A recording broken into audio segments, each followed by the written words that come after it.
네, 오늘 수분 강의의 그 주요 사항부터 먼저 말씀을 드릴까요? 자, 이제 저번 시간에는 그 화학적 기초 부분을 말씀을 드렸고요. 이번에 이제 진짜 그 강의의 2장에 이제 들어가면서, 수분이 이제 시작이 되는데, 그 물의 특별한 성질, 그리고 식품학적 가치, 자유수 결합수, 그리고 수분활성 등호흡성 곡선, 용액의 종류, 이렇게 해서, 하겠습니다.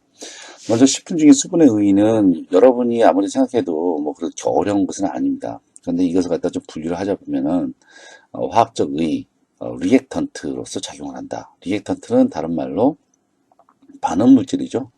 반응성을 갖고 있는 반응 물질로서 작용을 한다. 좀 어렵게 쓰지만 우리 일상적으로 많이 보는 얘기입니다. 뭐 물에 녹는다라든지 이런 것인데 하이드롤레이제이션 이런 것 같은 경우 이제 수화를 얘기합니다. 물에 녹는다라는 뜻입니다. 물에 녹는 것도 일종의 화학 작용이라고 얘기를 할 수가 있겠죠. 그다음에 물리적 의 이것은 이제 그 물리적 의는 가령 이제 물의 함량의 변화는 식품의 조직과 깊은 관계가 있다. 건조된 식품 같은 경우로 한번 생각을 해보시면 쉽게 이해가 가실 겁니다. 딱딱한 식품 아니면 촉촉한 식품 이런 것에 따라서 그 굉장히 그 식감이 달라지고 기호성이 달라지죠. 그 다음에 물이라고 하는 것은 모든 미생물들이 물을 필요로 하죠. 그래서 미생물학적으로도 물을 갖다 얼마큼 빼느냐에 따라서 미생물이 살기도 하고 죽기도 하고 그럴 수가 있습니다. 그 다음에 경제적 의의는 다음 장에 보면 알 수가 있을 것이고요. 죄송합니다. 그 다음에 영양학적 의의는 여러분이 이제 잘 아실 겁니다. 네. 전체 수분이 20% 이상 소실됐을 때 생명체는 생명의 영향을 받습니다. 그 외에 열의 전달 수단이라든지 영양소 운반 역할이라든지 이런 것들은 이제 여러분 슬라이드 보고 보시면 될 거고요. 생각해 볼 수 있는 그런 부분입니다. 자, 파인애플이 있습니다. 이것이 수확 후에 이제 그 생으로 나갔을 경우에 1톤 트럭이 약 5천 개를 운반할 수 있다고 가정해 봤었을 때, 이것을 갖다 건조하게 되면 부패가 잘 일어나지 않을 뿐만 아니라 부패가 줄어들어서 무게도 줄어들어서 약 50만 개를 1톤 트럭에 실을 수 있다. 그렇다면 즉 여기에 1톤 트럭이라고 하는 것은 인건비가 들어갈 것이고 또 가스 그러니까 그 휘발유가 들어가야겠죠. 그러니까 굉장히 경제적인 그런 이점이 있을 수가 있다라는 얘기죠.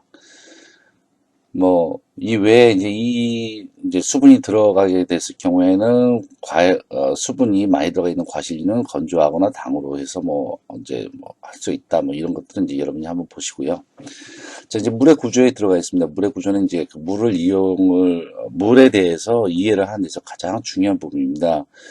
그전 슬라이드에서 우리가 공유결합, 그리고 화학결합 그런 얘기를 했었는데, 이 화학결합은 결국 누가 원인입니까? 네, 전자가 원인이죠. 이 전자가 어떻게 하느냐에 따라서 이 화학결합이 이제 이온결합이 되기도 하고 공유결합이 되기도 하고 그러죠.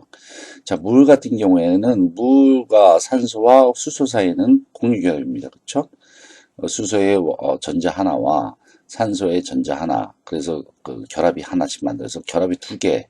자, 그 대신에 이렇게 결합에 참여하는 이러한 전자를 갖다가 공유전자쌍이죠. 전자하나씩 공유를 해서 언전자쌍 이루어지는 결합. 그래서 이것을 갖다가 공유결합이라고 얘기를 하고 그리고 또 여기에 참여하는 전자를 공유전자쌍이라고 얘기를 하는데 결합에 참여하지 않는 이런 전자쌍을 비공유 전자쌍이라 얘기를 합니다. 그렇죠? 자, 그럼 물에 대해서 한번 알아보도록 하죠. 이렇게 그 물과 물은 중성 분자죠. 네, 이온을 갖고 있지 않죠. 물은 플러스나 마이너스도 아닙니다. 자, 그리고 그러나 정기적인 분포는 균형적이지 못하다. 즉, 한쪽으로 이렇게 전하가 쏠려져 있어요. 그러니까 전자가 바깥으로 비공유 전자쌍이 많이 있으니까 전자가 저쪽으로 밀집이 되어 있죠. 그리고 수소의 전자는 이렇게 산소한테 끌려갑니다. 그러니까 그전에도 얘기했지만 수소는 마치 플러스 같이 움직이고 산소는 마치 마이너스 같이 움직인다. 그래서 산소 쪽으로 치우쳐 있고 플러스는 수소 쪽으로 있다. 그래서 이와 같이 아주 물은 불안정한 구조이다. 이것은 여러분이 물만큼 안전한 것이 없을 것이다 생각하지만 물은 화학적으로는 불안정합니다. 어떻게 왜 불안정한지 한번 살펴보도록 하죠.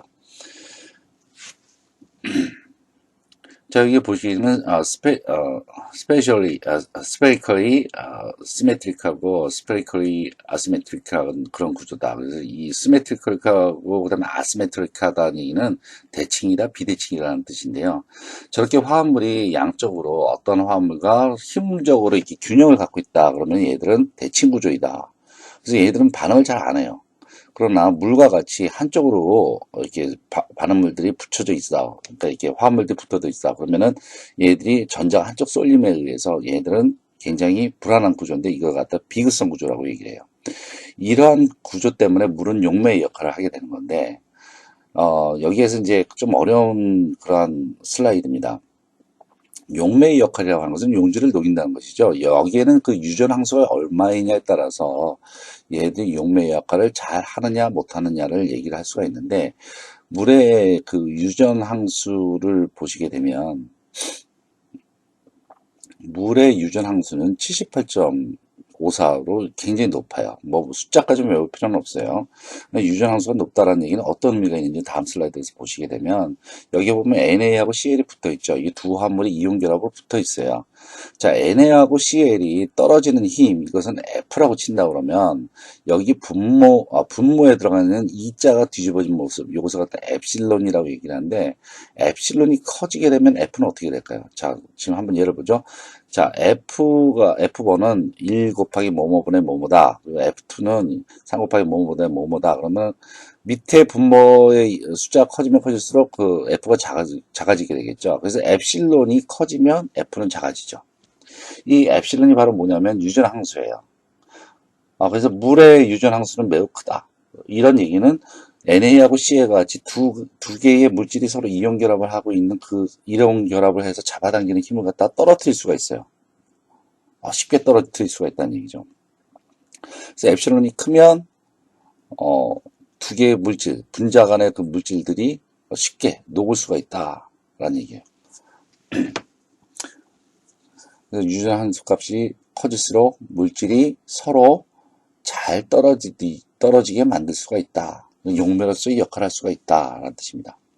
자, 그 다음에 또 물은 또 100도씨에서 끓고 0도씨에서 온다. 이거는 너무나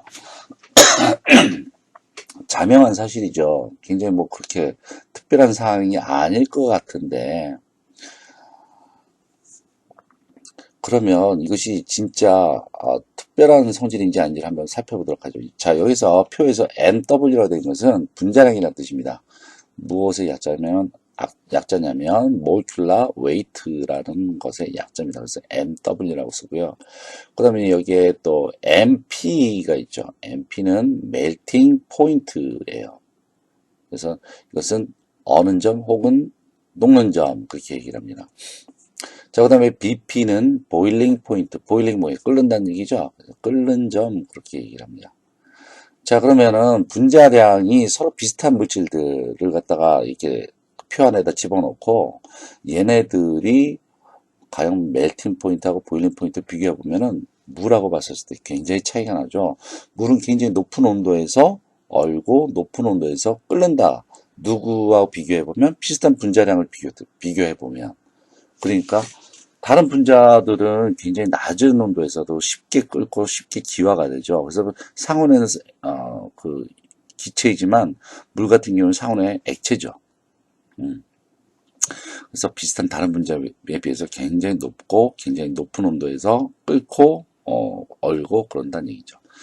자, 이렇게 물은 이렇게 수화를 하는 것이 설탕이라든지 뭐 이런 것만 녹이는 것이 아니라 그 전분 안에 있는 이런 전분 구조에도 이렇게 달라붙어서 전분 구조를 이렇게 수화시키기도 합니다. 자, 그럼 중간 문제를 한번 보도록 하죠. 물은 같은 분자의 다른 물질에 비해서 끓는 점이 어떻다고요? 그리고 어는 점이 어떻다. 자, 요거 슬라이드에 있으니까 여러분이 그것을 한번 보시면 거기에 어차피 답이 적혀져 있어요. 네. 자, 그럼 물과 한번 식품에, 지금까지 이제 물에 대해서 얘기를 했어요. 그럼 물과 식품에 대해서 한번 얘기를 해보도록 하죠. 자, 물은 비극성이다. 굉장히 중요한 얘기입니다. 네, 그리고 물은 불안한 구조이다. 네, 그 다음에 지금 다시 한번 정리하는 거예요. 그리고 물은 네, 물과 물끼리는 수소 결합이다. 그죠?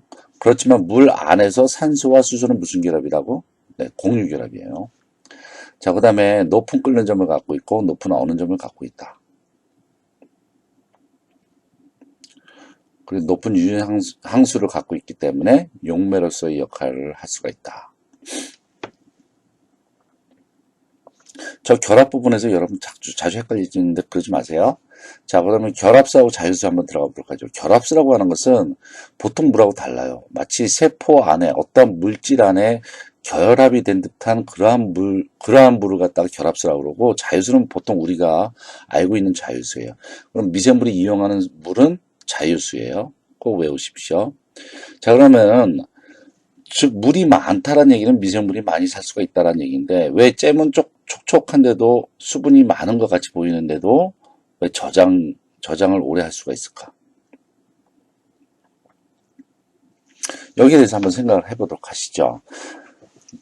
자, 거기에 이제 설명이 적혀져 있지만 이거보다도 좀 더 쉽게 설명할 수 있는 그러한 한번 놓은 거를 제시를 한번 해보시는 것도 좋겠습니다. 그래서 수업 시간에 한번 잼이 왜 저장 기간이 오래되는지 거기에 대해서 자유수와 결합수에 관련돼서 좀 더 확실한 그러한 논거를 제시하도록 하십시오. 자, 식품의 주된 성분은 물이다. 그래서 물은 식품 내에서 단순한 물로 존재하는 것이 아니라 식품을 구성하는 탄수화물이나 단백질하고 결합을 해서 마치 고정된 물처럼 이런 것이 결합수다. 네. 자, 슬라이드 그냥 보시고요. 그 외 자유수와 결합수의 아주 그 특징적인 부분들을 여러 가지 교과서에서 다 뭉쳐갖고 한 슬라이드로 썼습니다. 그래서 이제 좀 어렵다고 하는 글자들이 있다면은 뭐 비등점 같은 경우 끓는 점을 얘기하는 것이고요. 표면 장력이라고 하는 것은 물이 모여 있는데 그 물 표면 위로 어떤 물체가 떨어졌을 때 압력을 받는 거예요. 그래서 바깥으로 튕겨나가거나 아니면 내부로 들어가기에는 어느 정도의 힘으로 눌러줘야지만 물 안으로 들어가게 되는 것인데, 왜 이제 소금쟁이가 물 위를 떠다니고 낙엽이 왜 물을 떠다니는지 이것도 한번 여지껏 배웠던 논리를 통해서 한번 생각을 해보도록 하십시오. 자, 이렇게 해서 이제 물의 성질과 그다음에 결합수, 자유수에 대해서 얘기를 해보았습니다.